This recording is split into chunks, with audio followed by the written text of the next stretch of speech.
we are going to go through any help that anybody needs with teleport, and then we're also going to talk about how to add 1,000 3D printers to your business and some of the structures around that. So we're going to start with that.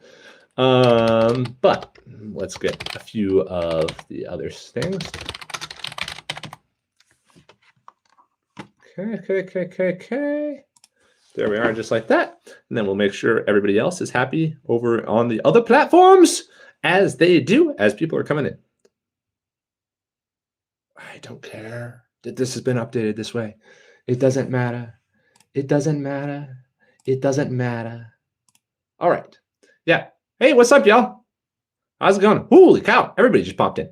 What's up, Maker209, Danny, 3 Danny Thing, Justin Make, all kinds of folks. All right, here we go. We're going over here. Gonna do the things. Set up later. Don't need Apple Pay. Don't share. All these things. Hello, Chuck, Peter. Everybody's around. What's up?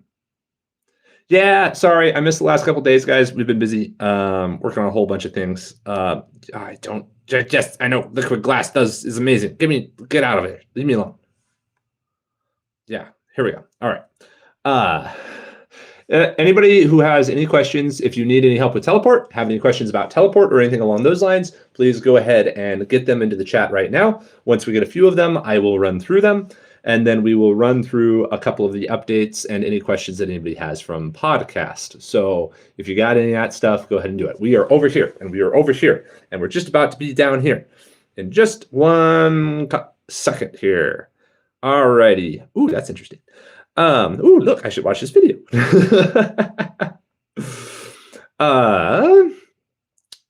Adding 1,000 printers.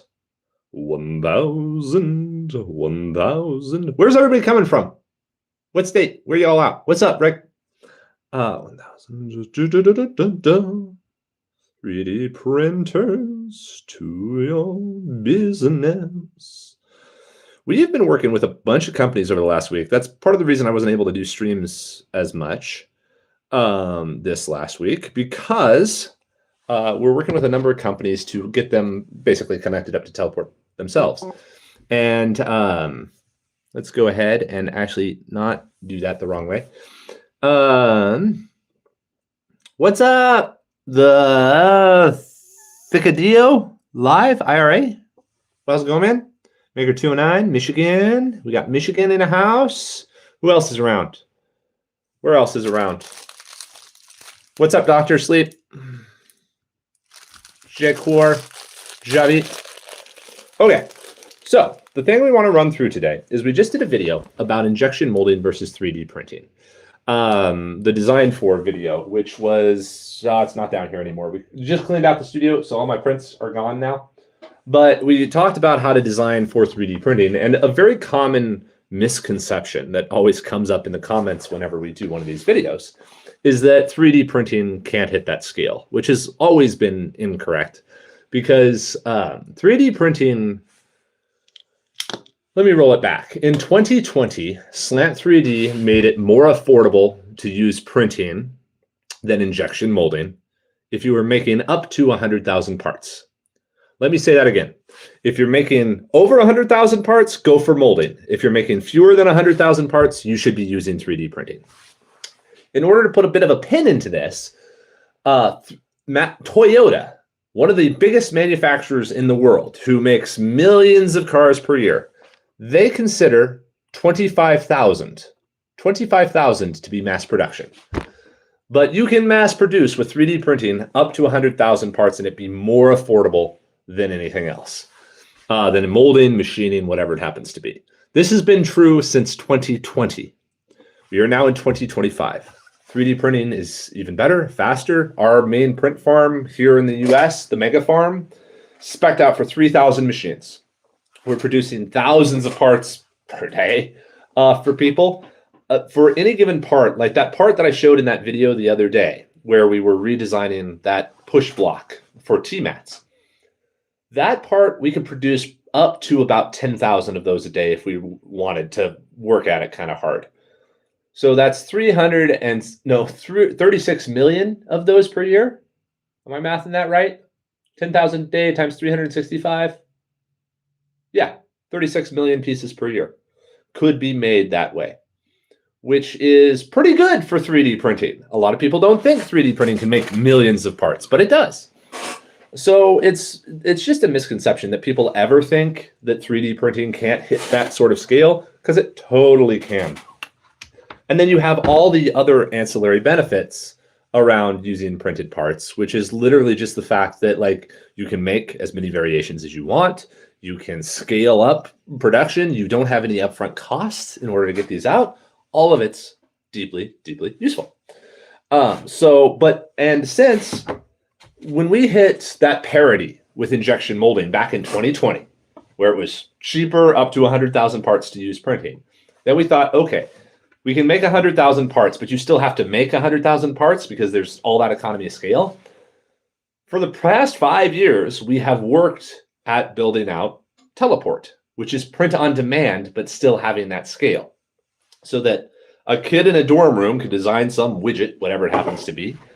And let me move this over here so it's like in camera, so we have a reference for everybody. You can design some widget, you can upload it, and you can start selling it. And the cost to make this is still the same as if you were making 100,000 parts or pieces. That is new. This has never been possible before, but it is possible today. Teleport lets people do that. And part of the reason for the economics of that is because since Teleport has 10,000 users who are all trying to sell different 3D printed stuff, you are able to, they are all basically able to share scale. So this guy's making red, this guy's making red, and this guy's making red. So together they make 100,000 parts. And that way they all get to share from each other's scale, which is a brand new way of doing stuff. But yeah, we've been able to basically take all of our mass production, which used to be a few small clients or a few large clients, and now create a large client from 1,000 small users who are running Etsy stores or whatever else it was, so that everybody's kind of crowd improving the thing. So yeah, that's where the scale of printing is, to where you don't even need to hit minimum volumes anymore. You can just design the thing and go. But anyhow, questions, guys. What do you guys want to talk about? This is like a lunch break for me. It's Sunday. I'm designing all kinds of stuff today. So today, Sunday is generally like a YouTube content day for me. So if anybody has ideas for videos or things that you want to see, this is the time to bring it up, or forever hold your peace, because we've got content videos planned out for about the next 3 weeks. We're going to keep on adding. Just wanted to say hi and thank you for your content. Oh, thanks, Puzzling Design. Help me find my niche and success in it. Fantastic, dude. Are you going to add on to Teleport? You got to get moved into Teleport. It gives you 1,000 3D printers inside of the United States. If you're international, you should absolutely add Teleport, because it can basically double your sales overnight, because you can go from your local market to an international market without international shipping.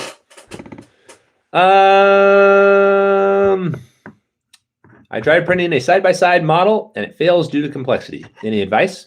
Roy, give me more details on the complexity, because complexity means all kinds of things. Printing a side-by-side model. Oh, a side-by-side is in like an ATV side-by-side? Is that what you're saying? I wouldn't recommend printing that. If you're using FDM, small miniatures and that kind of thing with really high detail aren't ideal for FDM. FDM is for like chunky parts. It's for bricky, blocky parts, like this kind of stuff. If you're trying to do like a miniature or something, you probably need to like move to resin.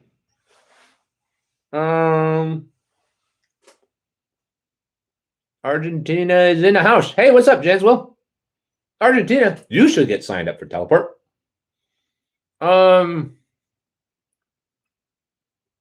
Thanks for all the knowledge you share on lives. Oh, no problem, guys. No, I love doing these. They're fun. If I need to scale, absolutely. It's an insanely specific niche of puzzles from reality competition TV show. Oh, that's a good idea. Are you in the US or are you international? Puzzling design.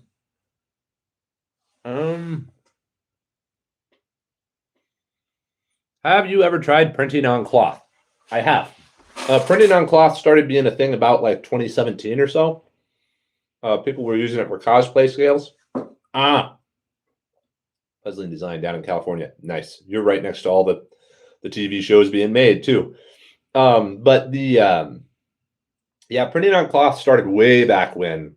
I think it's still, it absolutely works, and makers absolutely use it. It hasn't really found its spot to be yet, to where it's really useful, or there's some killer application for that version of the application. But printing on cloth, I think, will become more useful in the future once people kind of figure out a way of doing it. I think there's probably a way where somebody could do t-shirts at scale in an interesting way with printing on cloth.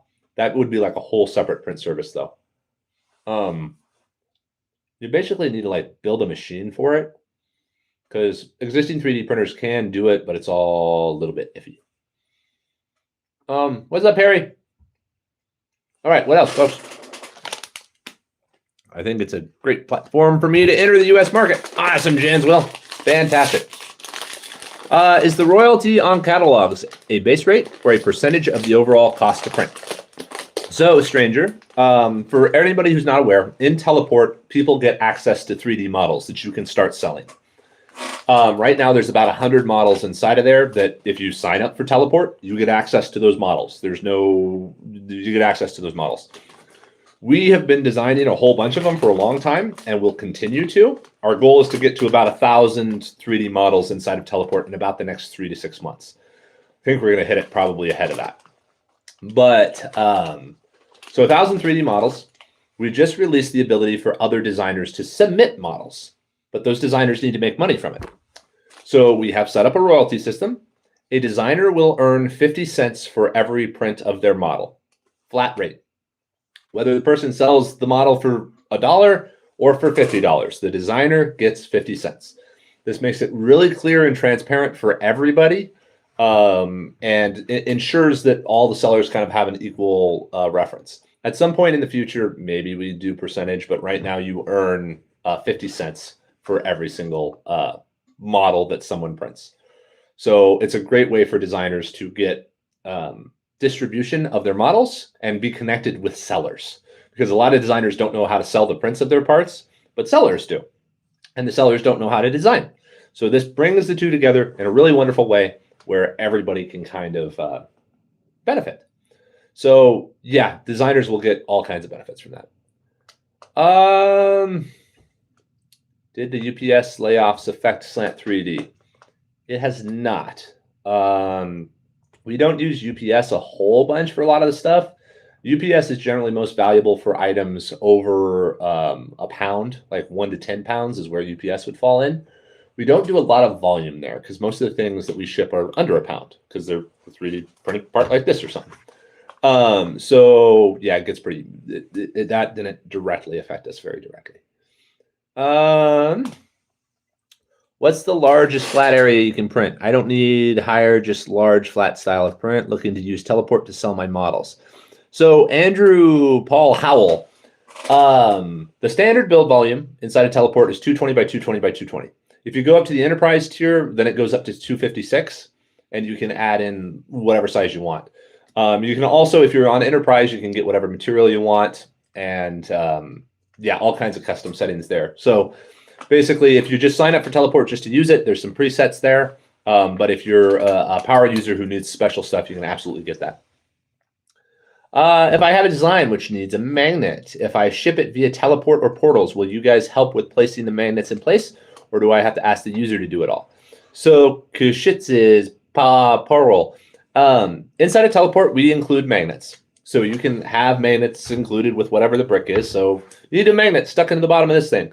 You can have us either throw the magnet into the box, or again, you can set up the enterprise tier, and then we can go ahead and do the assembly for you so the part arrives to the customer first. If you're just starting out, I generally recommend sending the magnets along in the box to your customer. That's the most affordable way of doing it, and you can include an insert card to like a video about assembly so that your customer gets the help that they need. You also offer print and cut adhesive backed vinyl. When I scale, I'd want to be as vertical as possible with the manufacturing process. Yeah. If you need adhesive backed vinyl, I assume that this is for like grip or like the bottom layer of something. If you have a part like sitting on a desk and you don't want it to slide, I think that's what you're going for. If the cut vinyl is a preset cut that we can get a hold of, so like a 1-inch square, that's easy to add in, and we will add that into. Right now, there's like 100, 200 third-party parts that you can include into Teleport with any of your orders. And basically, all somebody has to do is ask, and we will add in more.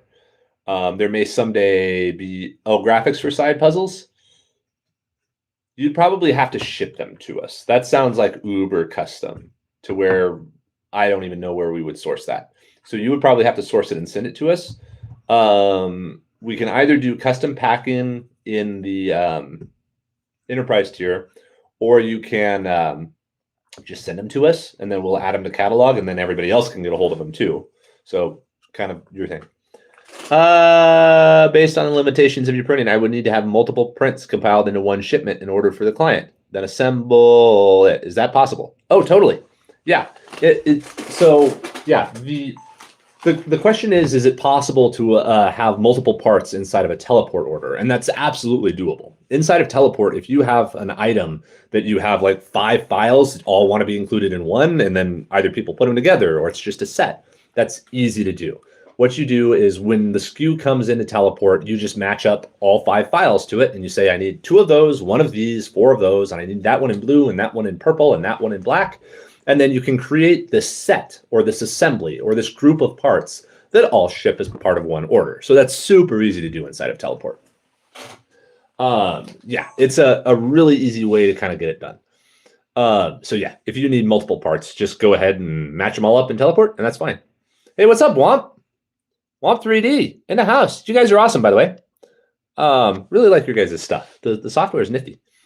I have QS. I bought a large 3D printer, 100 centimeter by 100 centimeter. I have a helmet customer, and its height is about 23 centimeters. What can I do? Cut it in half. You'll have to parse the helmet up into smaller pieces. That's pretty much what you'll be stuck doing. That's just kind of part of the way you got to do it. There's a few, you could probably, if you need help cutting the helmet, we have a software called STL Bash, which helps that out quite a bit. What's up, Nicolas? How does pricing work for multi-part pad delivery? So the question was, how does pricing work for multi-part delivery? So the way that pricing works is when you upload a part, it is instantly priced inside of Teleport. So you don't need to think about or pre-do it. Just go ahead and upload that STL, and then it'll immediately tell you what the price of the part is. And then if you have a multi-part assembly, when you add those all together, it'll give you the total cost for that order. So when you're making that match, it will instantly tell you what that cost is, and then it takes into account support material, complexity, how many different pieces, how many different materials, all the third-party parts. All of that is instantly priced for you as soon as you upload the part to Teleport or create a match, and then it does the full aggregate for you. And then you just charge more than whatever that is, and that is your profit. It's really simple and easy. Yeah. Let's see. What else, folks? Hey, Professor Borelli. How's it going? Sculpt 3D Creations. All kinds of people going by. This is fun.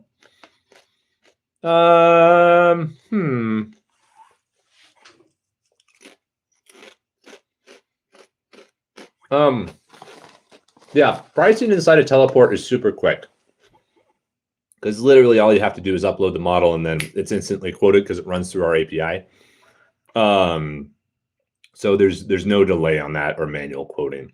If you need, here's the thing with like the pricing for parts, since it is automatic, sometimes there's parts that are like a little bit weird, or like, I don't know, you upload a square brick that has weird stuff in it, and then the pricing algorithm will be like, weird stuff, and it'll jack the price up. But it might not be justified. So you can, we will like custom quote parts occasionally for folks, and definitely for people in enterprise. Because people at like the enterprise tier will move like 1,000 parts per month or 10,000 parts per month. So we will custom quote for them because we're like, you're moving 10,000 parts a month. We know what they are. We will price this lower or higher, do the special stuff for you, and just custom quote what that cost will be. And that takes care of everybody. Can a non-US person be your client? Henry, yes, you absolutely can. If you're an international user of some sort, you can absolutely sign up and use for Teleport. International users are totally okay using Teleport. In fact, we encourage it because an international seller or an international business can ship stuff to the United States without paying tariffs if you're using Teleport. The reason for this is that when you sell something via Teleport, when you get that order, we print it and ship it inside of the United States. So the part never crosses the ocean. But you can be in any country in the world while this is going on.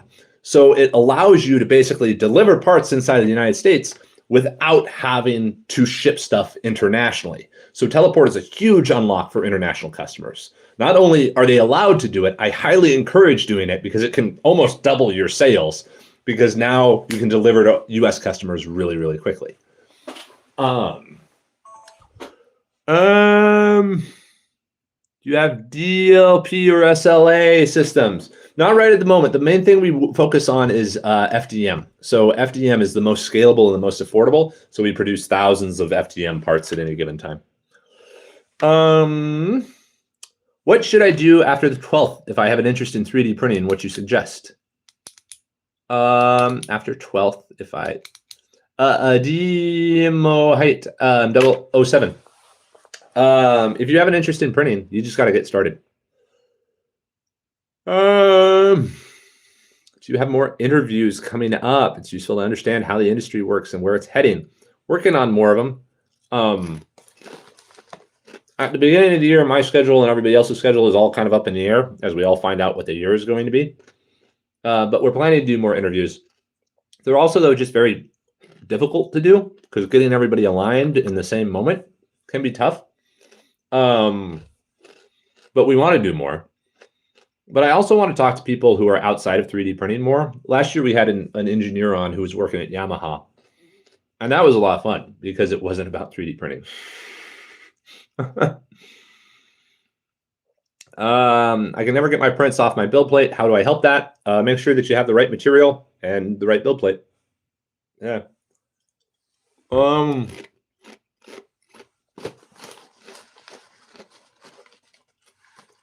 I'm going to build a personal 3D printer for fun and learning as someone who built 1,000 plus. What is your advice on parts and hardware? If you're building your first 3D printer, just build whatever's out there because no recommendation will be right for you. If you're building a hot rod, you're going to have your preferences about what that hot rod should be. So just use whatever you know or like or understand or seems right for whatever it is you're trying to get done. Do start with what you want the printer to do, because if you don't have a clear vision of what the printer is supposed to do, you'll just wander around and build random stuff. But make sure, like, I want it to print TPU fast, or I want it to do this, or something like that. Start from that, and then that informs all your parts and pieces from there. So like our machines inside of our mega farm, he's alluding to our mega farm. It's spec'd out for 3,000 machines. The mega farm machines are intentionally designed to mass produce parts really reliably and very quickly. And there's a component of cost in that and reliability and so on, to where the things that we want and need are not things that you would want or need, because nobody wants our machines. Some of the most modern ones don't even have displays on them because it's like having a steering wheel on an autonomous car. You don't need it. Yeah. 3,000 plus. That's what we're doing. Yeah, we've been doing mass production 3D printing since 2019. And yeah, the mega farm is a 15,000 square foot space. And yeah, we have 50,000 amps of power in the side. It's a big thing. But the most important thing about it is that it's something that you all get to use. Anybody can use our factory just by signing up. That is what Teleport is. Teleport is 1,000 3D printers in your pocket, to where you can just plug into us and then run your parts and orders through us. And when you get an order, we will print it and ship it right to your customer for you. So Teleport is just a fantastic resource because now people don't have to build that factory themselves. You can just use ours, and then you can focus on designing cool gadgets and gadgets and stuff.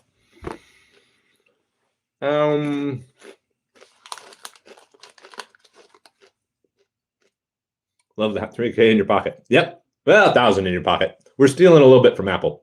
1,000 songs in your pocket with the iPod. Teleport gives you 1,000 printers for your business. But yeah, that literally is what it is. We have had people who have sold like $100,000 worth of merchandise in like a week, and they plugged in us because there was no way they could ship that in time. And if you don't ship it in time, then you lose all those orders if you're on like TikTok or something.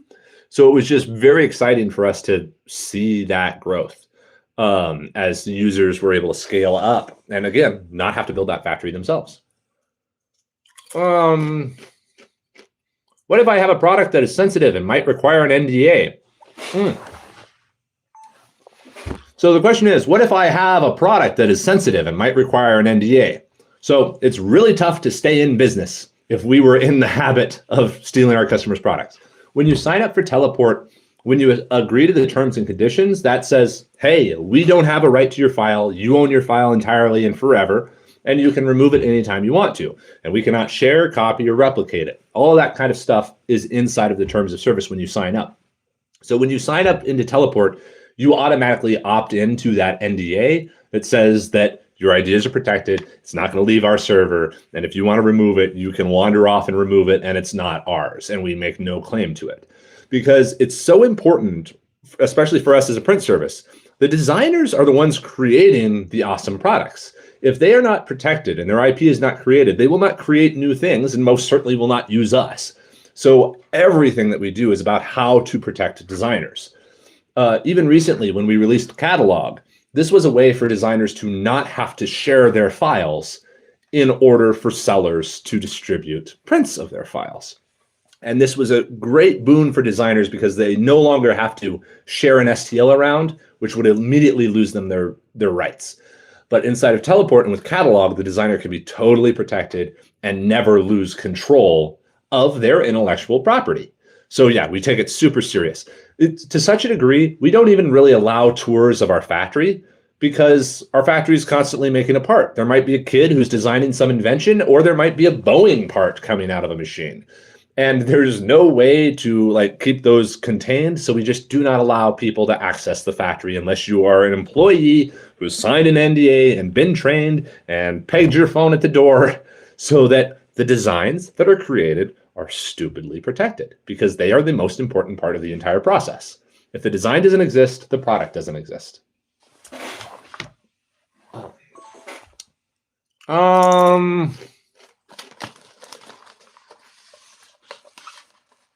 Any advice on 3D printed product go to market, like your 3D printed robot arms from way back? Oh, wow. You're a data plumber. You are that. Yeah.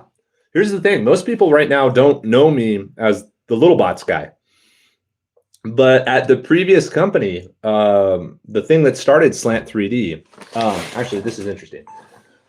The thing that started Slant 3D was a project called Littlebots, which was a series of 3D printed STEM robotics kits. And they were little 3D printed robot arms that kids could assemble and program and learn how to make a robot. And that created the reason for us to build a print farm to produce those because they were very successful and went into retail, way more successful than we thought they were going to be. But they went into retail. We had to build up a print farm to produce them. And then we realized, oh, the print farm might be the more interesting technology here because it sucks, but it doesn't have to suck. So we started building out print farms to make it suck less. So yeah, the whole 3D printing owes its origins to that series of products that were able to pay the bills as we figured out how to build a print farm. But as for a go-to-market, the go-to-market for a 3D printed product, if you're starting out just cold, is really quite simple. You design the product, and then you start making videos demonstrating it. This is the rule. This is how you do it anymore. While you're designing it, you document what you're doing. And then when you finally have it, this is the script of the video that you do. Hey everybody, my name is Gabe. I've been working on this nifty cool holder for dividing up your truck bed. It works with a T-mat slot. These are available over on my website, but it just allows you to organize your bed way better than anything else on the market. And I have designed them to be stronger than anything else, more reliable than anything else, and absolutely more modular than anything else. You can get them over on slantpod.com. That's the script of the video. Who you are, what your thing is, why it's better, and then call to action of what to go do. That is how to do a product promotion for your item. If you're not comfortable with video, this is the world we live in. You're going to have to learn how to comment, learn how to sell. Because 20 years ago, if you wanted to sell something, you had to go door to door. Now, if you have to sell something, you have to probably make a video about it. So you got to figure it out. I don't know of any other way to do it. Unless you can find some other way of doing it. But you're going to have to talk to people or talk to a camera in order to get something sold. And this is something that people have to get used to. All right.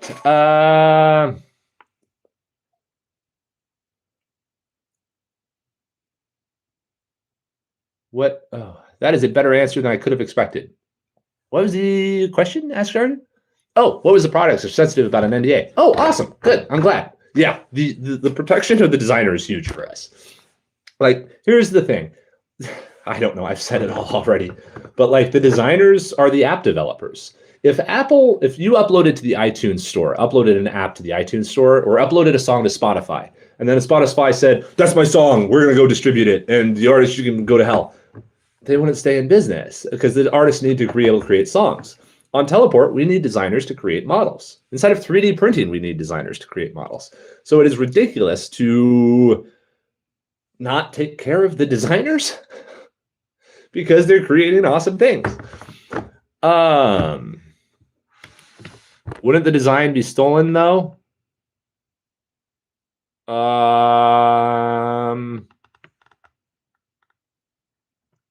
not sure what you're saying, your data plumber. When you post an item on a website, you have to show the item. If you're not ready to show off, yeah, that's ridiculous. I'm sorry. That question is not ridiculous, but the idea of like trying to hide the design is ridiculous. So here's a perfect example actually right now. This is a TMAT bed divider, which is made by TMAT. It has their logo up on top of it, and it plugs into their mattress like this. This is a TMAT bed divider that I designed. I looked at their website, I got a hold of one of their panels, and I designed this thing. And I could have very easily designed this thing. I could have stolen their idea, but I can't because the value of the idea is very small economically. If the model doesn't exist, the idea can't exist, but that is not what creates the sale. People do not beat a path to your door because of a better mousetrap. You got to have a mousetrap to sell, but once you have it, nothing else matters. So you have to share it on a website. You have to sell it. You have to show your customer what it is, which means that, yes, a competitor can go buy yours and make a new version of it. And if they can outsell you with your idea, you kind of deserve to lose in the capitalistic evolution. Because if somebody can take your concept and do it better than you, why were you so bad at your own concept? Like literally.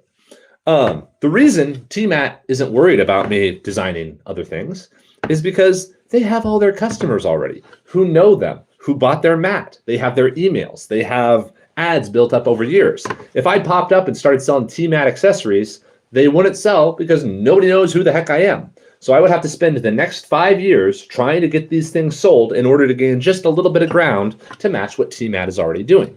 So if you want to protect your idea, you sell a bunch of it, and then you become the source of that idea. Here's a perfect example. This YouTube channel. We make a YouTube video every week, and our YouTube channel is one of the biggest 3D printing channels on the internet.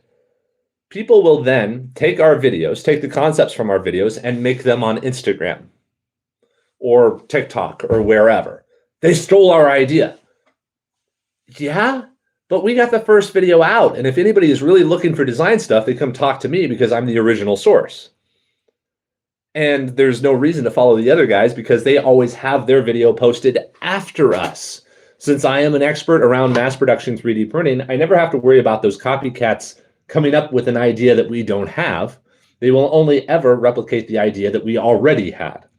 So I get to launch it and tee it up and release it and move on to the next thing faster than they can try to clone it. So competitors and clones and everything else will always exist, but it doesn't matter if you're operating the rest of your business or system appropriately. You can buy AF1s anywhere, but people buy them from Nike for some reason because they trust Nike, they like Nike, and Nike has a brand and an identity that they appreciate rather than just the generic shape of the shoe. So yeah. I wish prototypes for people and businesses in exotic materials like PPS, CF, and similar high-tech materials. I mounted my my P1S with high-end parts. Any tips? Nope. Sorry. Skindariva Kubasani. Yeah. If you modified it for a high-tech nozzle, then you're good to go. Go do it. Go call everybody up and make a whole bunch of stuff. Can you somehow print in 2 colors? Yeah. We do multicolor printing inside of Teleport. That's available for enterprise sellers automatically. And if you want to, one of the best ways I recommend of printing in 2 colors is number 1, split the 2 items out. So like if you have a name embossed on the front, print the name in white over here and the rest of it in black over here, and then the white insert goes into it. That's the most reliable way of doing it. The other alternative is to print a ways, change out the filament, and then print the other ways. That's the next most reliable way. Multicolored prints where you're like changing colors in the same layer are just really slow and cumbersome and inefficient.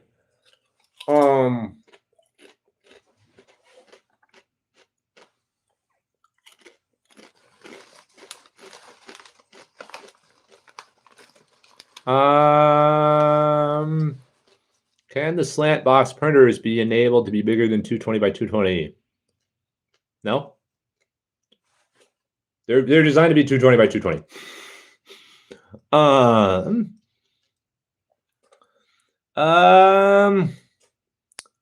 Do you have a spec sheet for print settings and for optimum design requirements that are required for ease of use with your print farm to minimize defects and misprints? We do. Go over to slantpod.com. Print settings are over there. And obviously watch this YouTube channel. Here's the rules that I recommend to anybody designing a 3D printed product.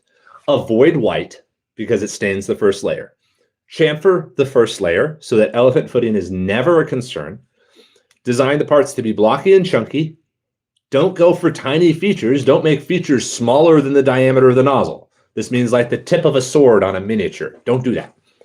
The minimum feature size on an FDM part should be 1 millimeter.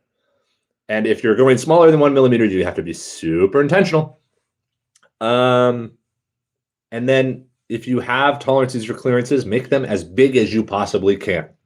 People always try to make them as tight as you can. Don't do that. Design the part to be as sloppy as you can. Use grip fins, use support fins, all this kind of stuff. So those are the ones I would say. Avoid light colors like white. Make sure to chamfer the first layer. And make the parts chunky. And those are the 3 rules that everybody should follow. And that will eliminate the vast majority of defects that ever come up.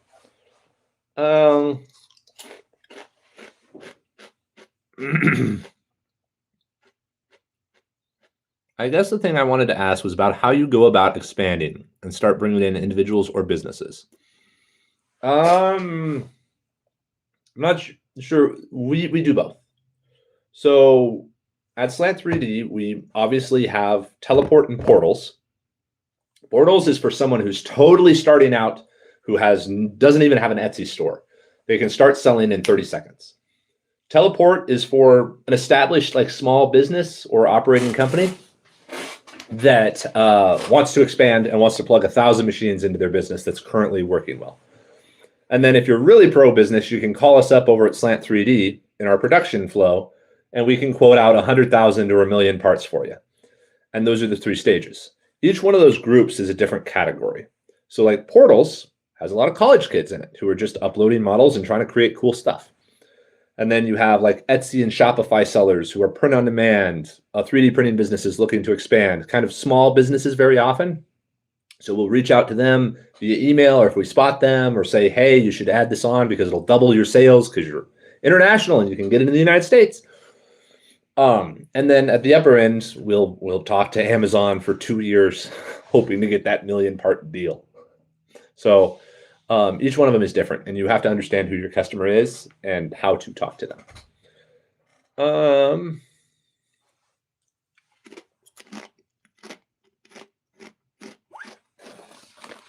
What is your take on heated thread inserts versus making smaller holes with more walls for screws or inserting nuts mid-print? Okay, inserting nuts mid-print is stupid.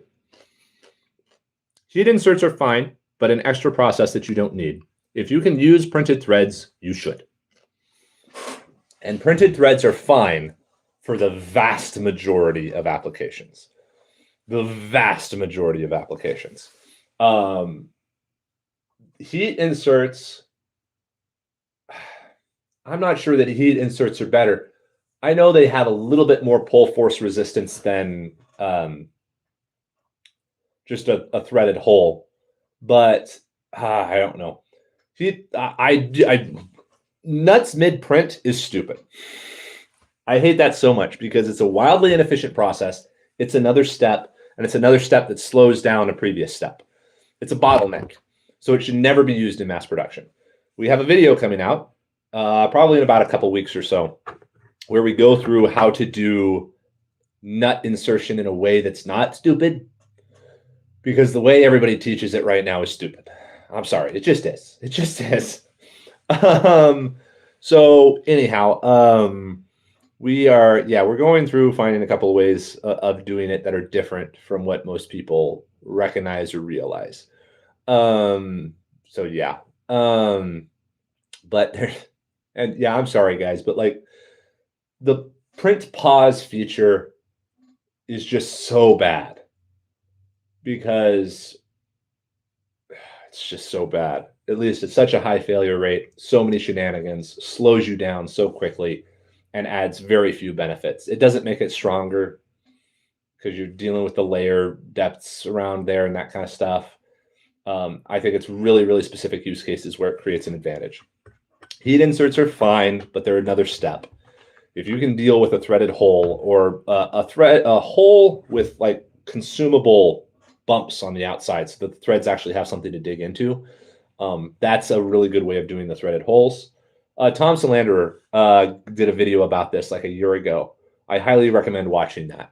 And he goes through different ways of designing holes for threaded inputs. And it's very well done. But yeah, dropping in nuts mid-print, I get it, but it's terrible. What else have we got? Hey, what's up, y'all? Whole mess of people over here on Insta.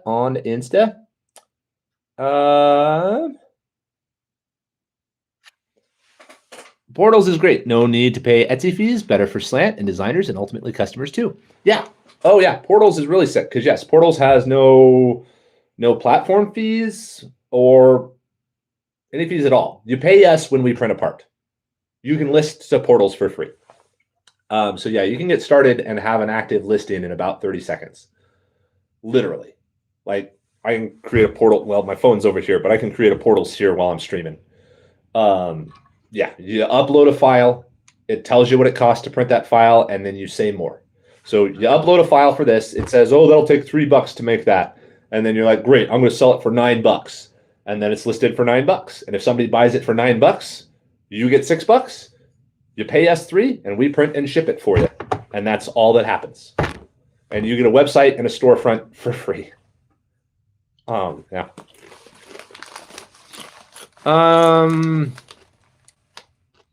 If a big company copies your design and doesn't credit you for it, is there much that can be done about it? No, not really. So if a big company copies your design, is there much that you can do about it? No, there's really not. Here's a terrible story that I'll tell you about this. A designer came to us one time for a project, and he said, hey, guys, can you sign an NDA? And we're like, yeah, sure. And then he told a story, like, I've had this product. It's a new version. I'm really careful about NDAs because one time I went to a toy company with one of my products, and I took the product, put it down on the guy's desk and said, here's this thing. It does this, that, and the other stuff. And the guy was like, great. And then he picked up his phone and he called someone. And in walked an engineer. And the guy turned to the engineer and he said, hey, do you think we could copy this? Do you think we can make a version of something like this? And the engineer is like, oh, no. Do you think we can make a copy of this and get around the patent? And the engineer was like, yeah, we can do that. He was like, okay, great. Thank you. And they said, appreciate it, man. But we won't need this. And the guy wandered out. if a big company copies you, your option is to sue them and then see if you can stay in court longer than they do. It doesn't matter if you're right. It matters if you can stay in court longer than they do, which means that you have to have more money than they do. Which means that you will lose. Your only recourse as an independent inventor is to get sales. Your idea is not worth anything unless you can get sales, because anybody can copy it. I worked in product design for a long time, and I know that even with a patent for some object like this, a reasonable engineer can create an item that is similar, but around the patent. A good product designer can do that very easily. And most things that have like patent pending or something else on them, patent pending doesn't mean anything. It means that company has 12 months to get that product patented. And if it's past 12 months since you saw patent pending, then they don't have a patent. But a patent is purely an offensive weapon where you are going after somebody and saying, stop doing that because I have a patent. And if you don't intend to use the patent that way, you shouldn't get one. Because a patent is not a shield.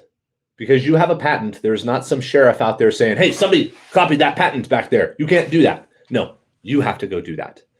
So unless you're ready to go out and go after people who infringe on your patent, you should not waste the time or effort or money on getting a patent, because you should just be going out there getting sales.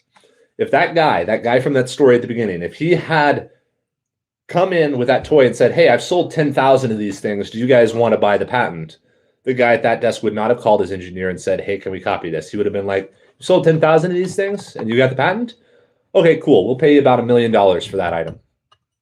And then he'd call in his engineer and say, can we improve this so that we can actually make 1 million of these a year? And the engineer would have said, yeah.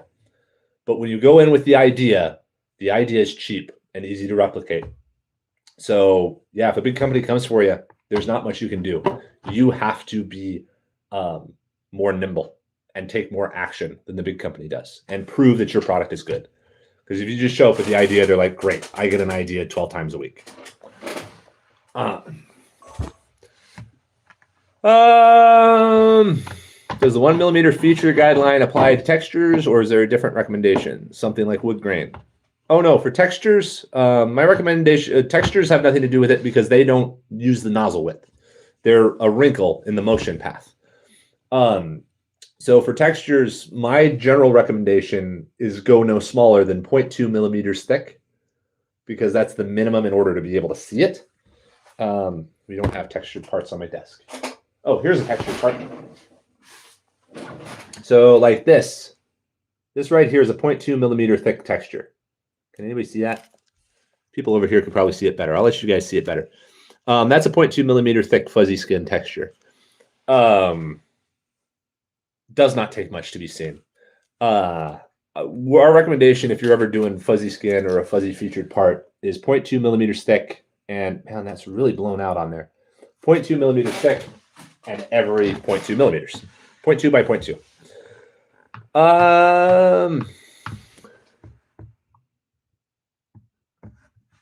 Using a smaller hole with 4 walls seems to allow the screws to self-thread. Is it just that occasionally, or it may crack the hole? Yes. You never want to make a solid hole. So the way of doing holes correctly is to have some relief features in them. So you cut the hole, and then on the outside do like grip fins or something. I'm looking for, I think I have one.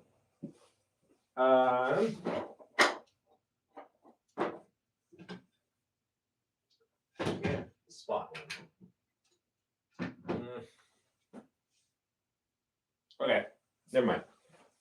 Oh, here, yeah. Basically, you want to do something like this, only smaller. Make the hole, but then make relief features around the outside of it all. That way the screw has material that the screw is pushing aside has somewhere to go. A very simple way of doing this is doing the hole, and then around 3 edges, make 3 little bumps that then the screw can screw into those bumps, and that's better. Siberia, Russia. Hello, Lev Gorsky. I've been watching your channel since 2023, and your videos helped when I was starting a 3D printing garage business in university. Oh, no problem, man. That's awesome. Only use heat set inserts when you need to take something apart and put it together again hundreds of times. It doesn't need to come apart the self-threading screws. That's a really good way of stating that. Yes. Insert threads are only useful if you're going to take it apart again. Otherwise, do just a threaded hole. Thank you so much. That is a way better way of putting it than I did. That's a way clearer use case. Okay.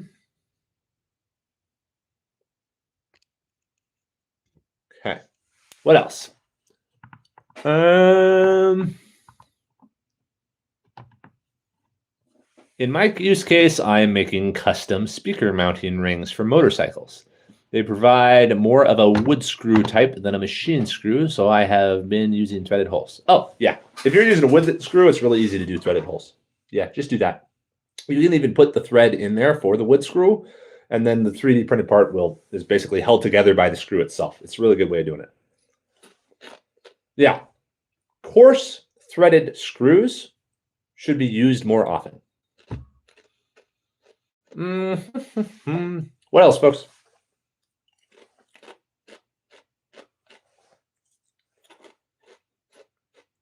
We probably got about 10 minutes left, and I gotta move on to another stream.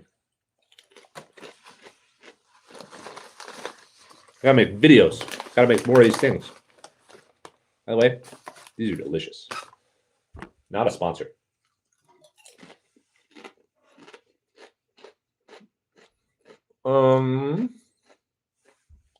Hello, everyone.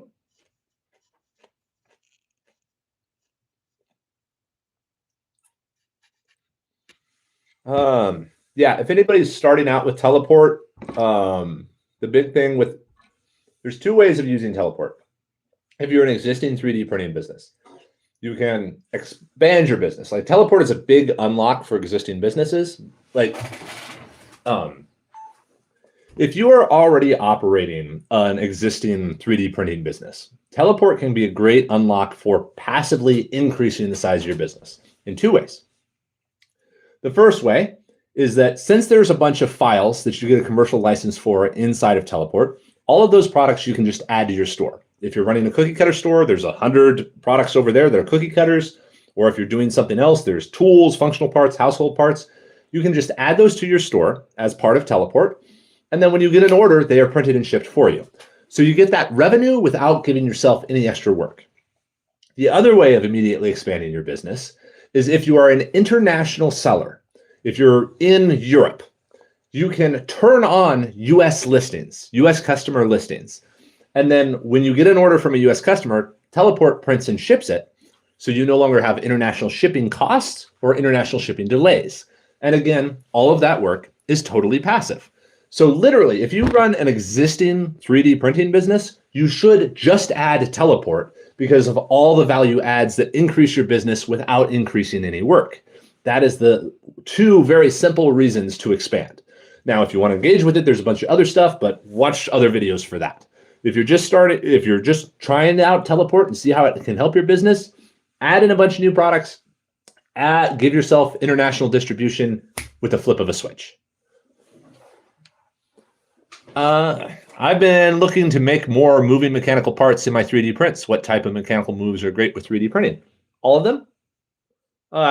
Print and price clears are pretty good. Sliding is sometimes difficult because you have to design around the orientation, and that can be rough. But beyond that, everything's pretty good. Will you do lunchtime live sessions this week? I'm going to try, but I got to focus where the bottlenecks are, guys. So we did all the experimentation with live streams, and now we have a good solid 3 to 4 weeks of daily live streams, and we know exactly where they're useful. And we know that on Sunday, a lot of people come by, a lot of people watch it. It's good. Okay, so this is a good use of time and a good help to everybody else.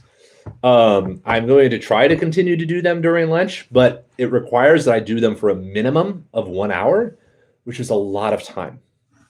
And to do that for 7 hours a week, 7 hours, almost a full workday of just live streaming, and I can't do anything else other than this. And then people still go talk to customer support. It needs to have more leverage. So letting people store up their questions and maybe doing 2 or 3 live streams a week is probably where we are going to end up, so that there's a time for everybody and it's useful. Or I take those 7 hours and I do them all at once. That way there's 7 hours of continuous streams so that people around the planet can talk to me. But yeah, this next week, we'll probably still have a couple of lunchtime streams, but there's probably going to be fewer here for a little bit because I have other work I got to do. Like I got to run the rest of the company. We need to build out more of our sales process. Our marketing flow is a little bit weird. So we're tweaking some of that stuff. But hey, on Monday, catalog with more designers is getting released. Anybody will be able to submit their files to catalog starting on Monday. Also, we're working on making PCTG cost $13. So if you want to help with that project, go over to tangledfilament.com and you can buy PCTG for $22. And if we get this going, we think we can get it down to $13 per kilogram. But we have to get this initial launch done. All right. Have you seen? I'm not talking about the Washington State bill, guys. Been there, done that, talked about it. Nothing else to add.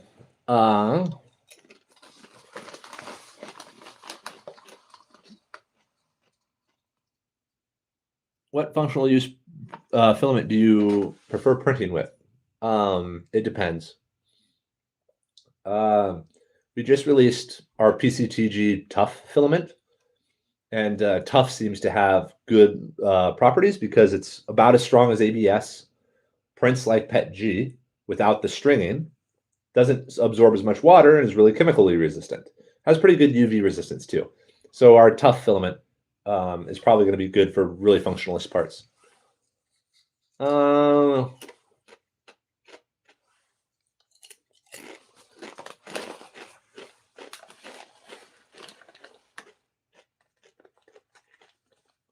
Does it support? I applied to catalog. Does it support variations? I'm not sure what you mean, Pile 3D. You can upload as many different files as you want. The way catalog will work is we will open it up and anybody with a profile will be able to submit files to it. But files are going to be approved on an individual basis. We are not going to approve designers at first. We're just going to approve individual files. This makes sure that catalog doesn't get inundated with a whole bunch of garbage because, quite frankly, there's a lot of designs that are just not very good. I've designed another dice that looks like a cube. And I'm like, great, we've got 50 bajillion dice in here. We don't need 12 more. So we're going to be pretty persnickety about the files that can be added. They need to be good and they need to be sellable. And we're going to make the call on, like, are these products that our sellers can sell?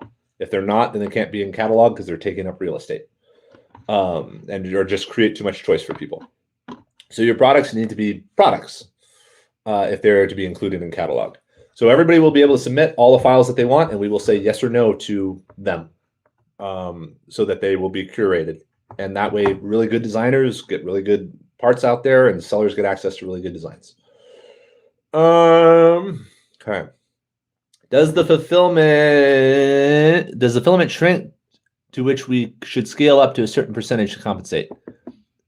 Depends on what the filament is. All filaments shrink to some degree. Like PLA shrinks by like 1%.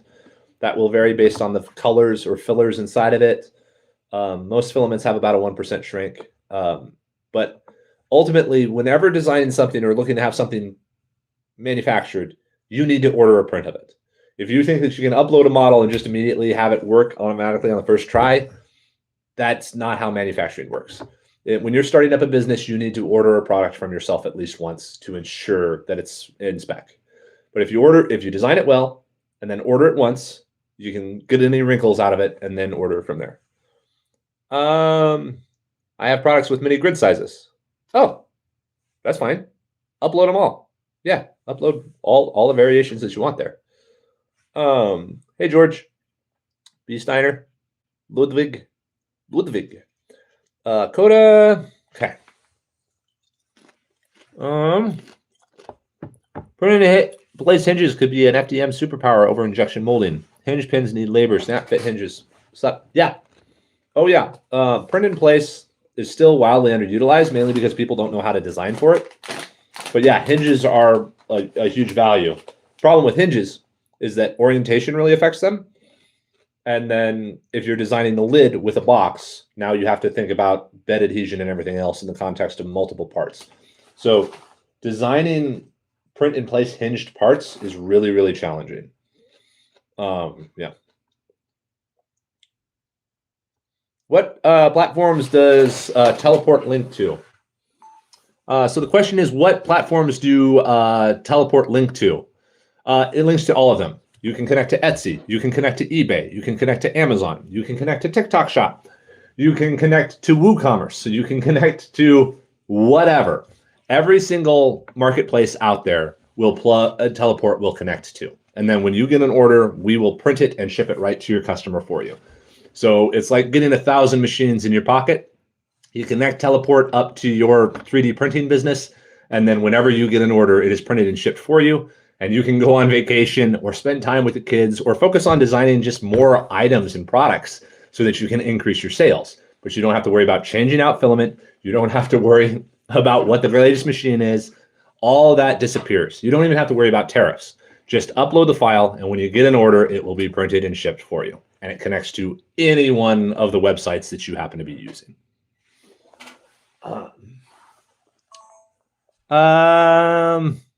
Love your work. Oh, thank you. Do you print in TPU? Yeah, we print in TPU.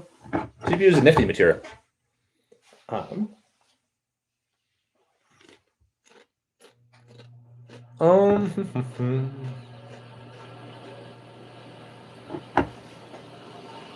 How high is the expectation? As high as you want to set yourself for.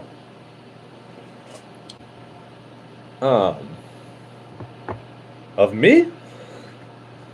We have to turn ourselves into $1 billion company in the next 5 years. That's how high our expectations are. But it's very doable because 3D printing should be the way that most plastic parts are made. And the fact that it's not is just a silly error in humanity because it's an obvious answer. Oh, hey, Oni Designs. There's about $1 trillion worth of plastic stuff made per year that 3D printing could be making. So our job is to keep on trying to take some of that. And by making it faster, cheaper, more reliable, and with more flexibility than molding or with other processes, we should continue to absorb more and more of that and take it as fast as we can. And by doing that, we are able to create systems where individual inventors and individual creators from all over the world are able to create products that would have never existed before. Because it cost tens of thousands of dollars to make a product 3 years ago.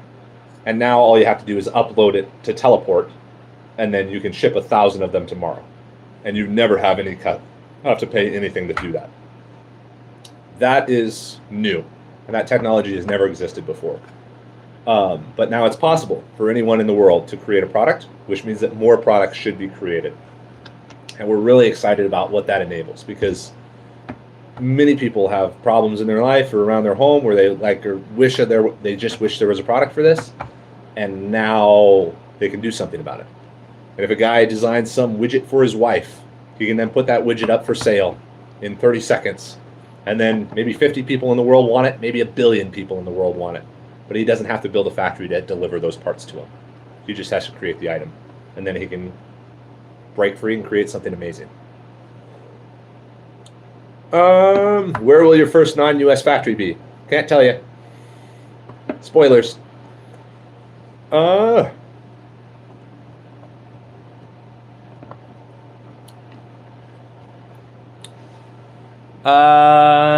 How big could the parts be, and how do I fill the whole plate with different products? Oh, you do not want to fill the whole plate with different parts, Nicholas.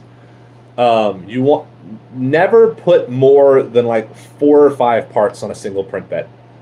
If you do, it creates all kinds of problems and will increase the cost of your parts. It is best if all the parts could be on individual print beds, but people don't always do that. Do not put a bunch of parts on one print bed.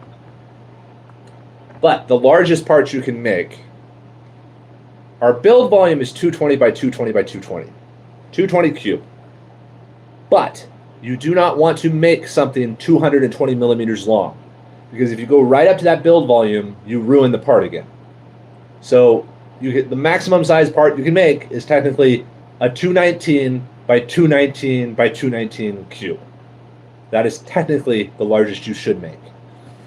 You can go up to 220 because we don't want to restrict build volume on people, but people do these silly things where they make a part that goes right up to 220, and that can't be printed because you can't hold it down to the bed. The cooling is weird and off, and it doesn't. You can't center it on the bed, and all the other kinds of things that just go wrong. Never make a part exactly the size of the build volume. Technically, you should have a minimum of 5 millimeters around the outside. So the biggest part you should make is 210. But people don't do that. And if we restricted them down to that size, then our build volume gets smaller, and responsible designers go even smaller than that. So it just creates problems. So we keep it at 220, and if your part is not printable, we will reject it and send it back to you. What's the hardest TPU you offer? 95A or a 60D? What else? I have a P1S print farm. What can you do for me? We have Mega Farm is spec'd out for 3,000 machines. So we can give you a few thousand more machines. That's what we can do. That's the big value that we offer, is the fact that we just have way more machines than anybody else. They're also all based inside the United States. So they give you immediate distribution inside of the country there. Whoops. Sorry. That's weird. Yeah. Shoot. Did that thing again. Hold on, I'm messing with stuff. There we go. I hate this so much. Hold on, guys. Okay.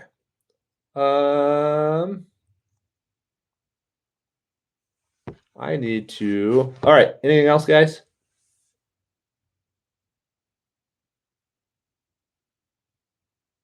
What is a product you liked so much that you bought? A chess set.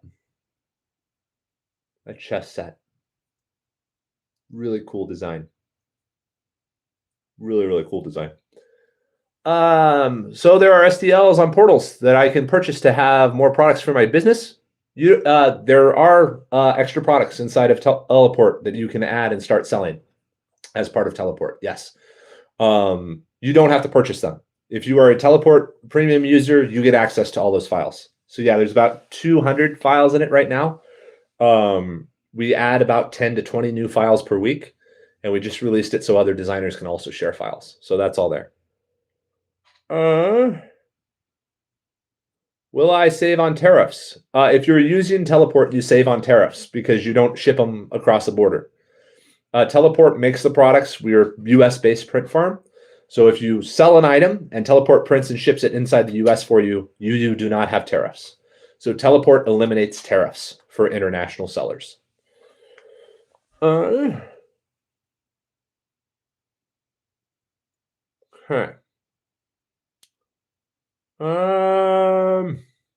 All right, guys. I think that's about it. I got to go get back to work. I'm going to wrap it up right there. If you guys have any other questions, you can email support@slant3d.com. We do these live streams on the regular, definitely every week on Sunday at noon, the time that this was. Yeah, we'll continue to expand. And let me know if there's anything you need or anything else, and we'll roll from there. All right, we're gonna wrap it up here.